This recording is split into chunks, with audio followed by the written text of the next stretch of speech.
Mukaaga omwaka guno Obwakabaka bwa Buganda bwassa omukono ku ndagaano n'ebitongole okuli CD ne Ebafosa okulaba nga obutonde bw'ensi buzzibwawo mu kaweefube ow'okusimba emiti. Bino byonna byava ku Bwakabaka okukiraba nti obutonde bw'ensi bulinnyiddwa nnyo mu ngeri ez'enjawulo omuli okutema emiti, okusaanyaawo entobazi n'ebirala. Olwaleero aba Rotary Uganda nga bakwataganye n'aba Uganda Biodiversity Trust Fund baliko kaweefube gwe batandiseewo ng'ono agenda kugendererwamu okusonda ensimbi okulaba nga basimba emiti egiwerera ddala obukadde 20 buli mwaka mu Uganda.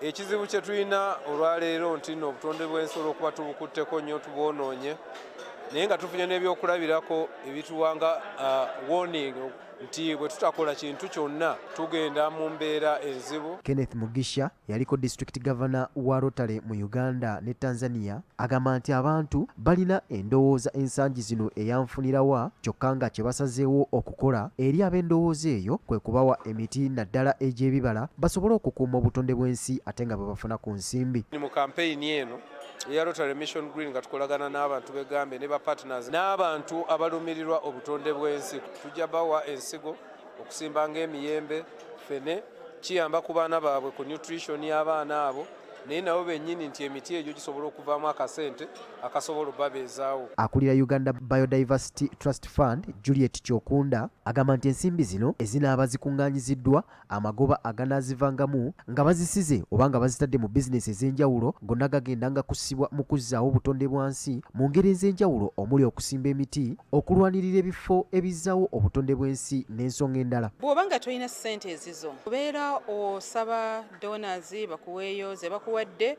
bakugamba nti kakati tukuwadde miliyoni emu ya dola naye ffe twagala okole mu Rwenzori area nti tobeerako na kyogamba nti kati kino kye kiri priority oba tusooke na kino tuzzeeko kino.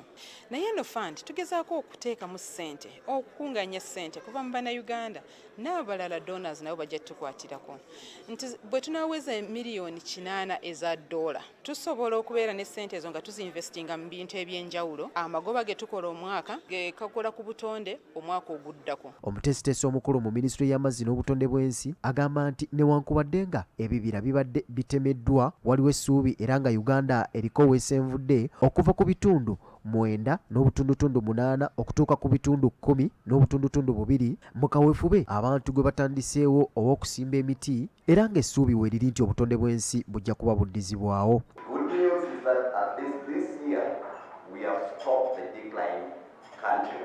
If you look at the country statistics.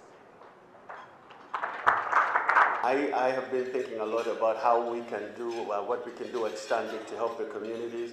We've been very, very active in many of the Rotary initiatives, whether it was a blood bank with my brother Emma Katongole, the cancer run.